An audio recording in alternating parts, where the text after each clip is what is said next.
माँ तुम ऐसी होती तो। बिमल बहुत परेशान था। उसे समझ में नहीं आ रहा था कि वो इस परिस्थिति को कैसे निपटे।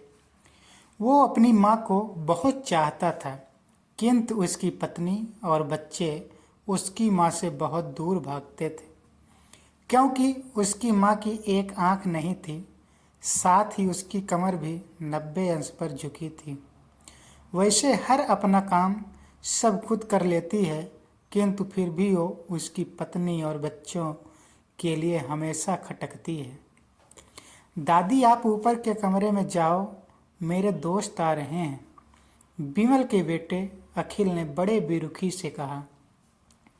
पर बेटा, मैं तो यहाँ बहुत दूर बैठी हूँ, बिमल की माँ ने बहुत प्यार से कहा। नहीं, आप उनके सामने मत रहो, वो मुझे चिढ़ाते हैं, अखिल ने जोर से डांटते हुए कहा। क्या हुआ अखिल, क्यों चिल्ला रहे हो? विमल की पत्नी कामिनी ने किचन से ही आवाज लगाई। देखो ना माँ, ये दादी यहीं ड्राइंग रूम में बैठी हैं और मेरे दोस्त आ रहे हैं, अखिल ने शिकायत भरे लहजे में कहा। माँ जी, आप ऊपर चली जाओ ना, क्यों हम लोगों को लजवाती हो? कामिनी ने बेटे का पक्ष लेते हुए कहा। बेचारी सरस्वती चुपचाप उठकर जीने के सहारे ऊपर जाने लगी। कमर झुकी होने के कारण उन्हें ऊपर चढ़ने में बहुत परेशानी हो रही थी, किंतु वो पूरी ताकत से ऊपर के एक अकेले कोने वाले कमरे में जाकर बैठ गई। बिमल बाजू के कमरे में सब सुन रहा था। उसे कष्ट हो रहा था कि उसकी माँ को अपमानित होना पड़ रहा है, किंतु वो असहाय था। अगर वो कुछ कहता है तो पत्नी और बच्चे उसका विरोध करने लगते हैं। दूसरे उनके तर्क भी सही लगते हैं, चूँकि वो एक प्रशासनिक अधिकारी था। उसका सामाजिक स्तर बहुत ऊंचा था।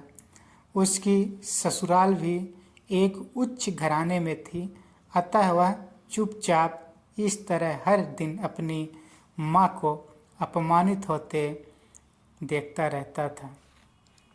रात को बिमल की पत्नी ने कहा, देखो जी, अब कुछ करो।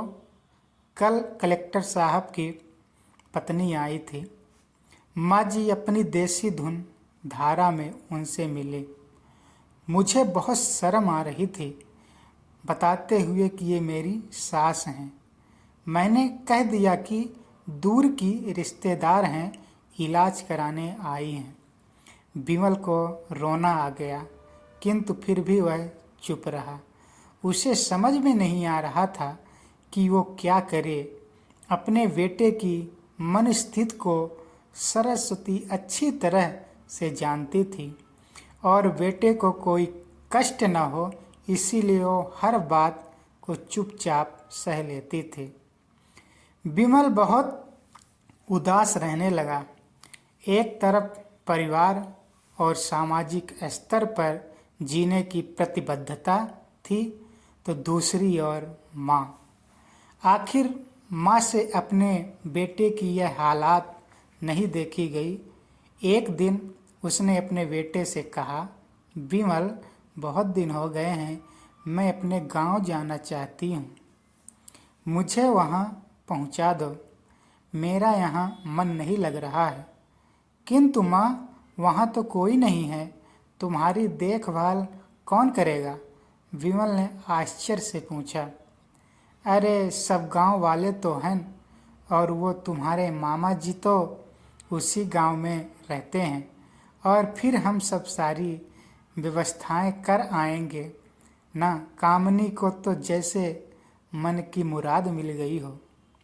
हाँ बेटा, बहू सही कह रही है, सरस्वती ने लंबी सांस लेते हुए कहा। बिमल जानता था कि गांव में माँ की देखभाल करने वाला कोई नहीं है, लेकिन अपनी पत्नी की जिद के कारण वह अपनी माँ को गांव छोड़ने पर विवश हो गया।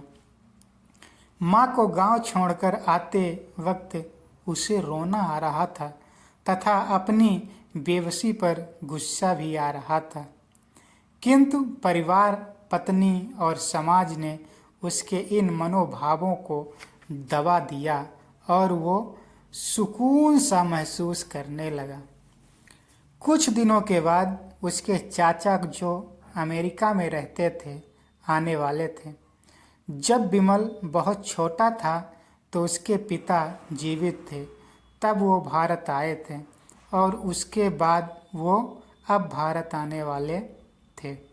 पूरा परिवार और आस पड़ोस बहुत उत्साहित था। अमेरिका से विमल के लिए डॉक्टर चाचा आ रहे थे। डॉक्टर रमेश ने जैसे ही घर में कदम रखा, सबने मिलकर बहुत उत्साह से उनका स्वागत किया। क्यों विमल, भाभी नहीं दिख रही है, कहाँ है? डॉक्टर रमेश ने उत्सुकतापूर्वक पूछा।